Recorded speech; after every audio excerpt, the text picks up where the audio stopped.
લીંબડી શહેરમાં મેઘરાજા મન મૂકીને વરસ્યા। શોકા રોડ સોસાયટી વિસ્તારમાં રસ્તાઓમાં ભરાયા પાણી। શાળા નંબર 10 પાસેથી નીકળતો વોકળો જાણે નદીના બે કાંઠા વહેતી હોય તેમ વરસાદી પાણીથી વહેતો રહ્યો। સતત 3 કલાકથી વરસી રહેલા વરસાદે કર્યા રસ્તાઓ પાણી પાણી। રેલવે સ્ટેશન સામે શૌકાયુડા રોડ જવાના માર્ગે ભરાયા વરસાદી પાણી। રાહદારીઓ તથા વાહન ચાલકોને પડી હાલાકી। ઠેર ઠેર વરસાદી પાણીના ભરાવાના કારણે શાળા નંબર 10 પાસે પસાર થતો વોકળો નદીની જેમ બે કાંઠે। જન્માષ્ટમીના પાવન પર્વના દિવસે લીંબડી પંથકમાં જાણે મેઘરાજા મન મૂકીને વરસી રહ્યા। બ્યુરો રિપોર્ટ દિનેશ ગાંભવા સાથે વલ્લભભાઈ રાઠોડ, લીંબડી, સુરેન્દ્રનગર।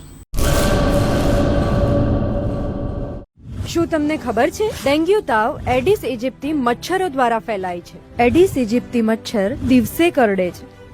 આ મચ્છર ઘરમાં જમા થયેલ પાણીમાં ઉત્પન્ન થાય છે। આ મચ્છર ઉત્પન્ન ના થાય એના માટે શું કરવું જોઈએ?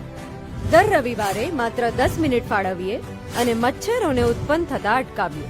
આપણા ઘરની અંદર તેમજ આસપાસના 10 મીટરના વિસ્તારમાં રહેલા ઉપયોગમાં લેવાતા પાણીના પાત્રોને હવાચુસ્ત ઢાંકણથી બંધ કરીએ। જેની જરૂર ના હોય એવા બિન ઉપયોગી સંગ્રહ કરેલા પાણીનો નિકાલ કરીએ। એટલું જ નહીં, આ બાબતની માહિતી આપણે આપણા આસપાસના 10 લોકોને આપી આપણા શેરી અને મહોલ્લાને મચ્છરજન્ય રોગચાળાથી બચાવીએ। આપણા પરિવાર માટે 10 મિનિટ ફાળવીએ, મચ્છરોની ઉત્પત્તિ અટકાવી મચ્છરજન્ય રોગોથી બચીએ। આરોગ્ય અને પરિવાર કલ્યાણ વિભાગ, ગુજરાત સરકાર દ્વારા જનહિતમાં જારી।